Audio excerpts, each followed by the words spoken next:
Hey everyone, it's Akos from iTechFlow and welcome back to my channel. Today it's an excited one because I got my hand the brand new iPhone Air in cloud white with a 256GB storage. This isn't a full review yet. Think of this as first impressions and unboxing video. As many of you know, this year I've been daily driving the iPhone 16e and the iPhone 16. I have the Pro Max as well, but because of the size, because of the lightness, I choose the 16e and after the 16. So from now on, I want to try this bad boy here. So I think from today onwards, this will be my main phone in the upcoming next few months. And yes, I also ordered the Pro Max in a silver color, but because it's the weekend and I am from Northern Ireland, it's not arrived yet. It's on the way, so it's probably will be on Monday or Tuesday, hopefully. So stay tuned for that as well. Alright, let's check out the box. So before opening, here is a quick tip.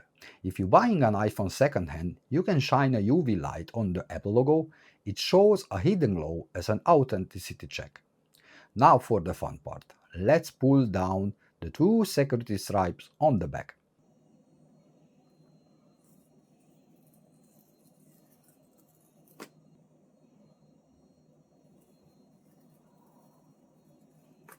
And lifting the lid, here it is, the iPhone Air in cloud white. Also inside the box you get a USB-C to USB-C cable and paperwork. So no charging brick, no SIM ejector tool since this is eSIM only, and Apple no longer includes stickers either. So let's head to the first impressions. Wow, straight away.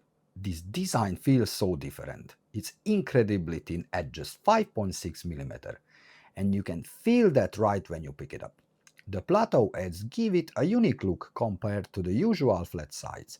It almost feels futuristic but still very Apple. And the cloud white finish, super clean, very minimal. It doesn't feel like a budget phone at all, it feels premium but light. Honestly, it's one of the nicest iPhone I've held in a while. Now before I even turn it on, I always set up my phone with protection. For this one, I'm using the ESR Ultrafit screen protector. It's a simple two-step install, absolutely no hassle, and it goes on bubble-free and dust-free every time. Super quick and the clarity is perfect. And for the case, I've got the ESR Hybrid Clear Magnetic case. I like it because it's transparent, so you can still show off your beautiful cloud white finish. But it also has strong built-in magnets, so it works flawlessly with MagSafe accessories. Slim, protective, and keeps the Air looking clean. So that's the iPhone Air Cloud White unbox set and the first impression. I'm not going to set it up on camera right now. Instead of download the eSIM and start using it right away as my main phone. I will share my full thoughts in a review coming soon. And of course I will also cover the iPhone 17 Pro Max when that lands in a few days. So if you enjoyed this quick first look, drop a like, subscribe and turn on notification for the next upcoming tech content. Thank you for watching, Akos from iTechFlow, and I'll catch you soon.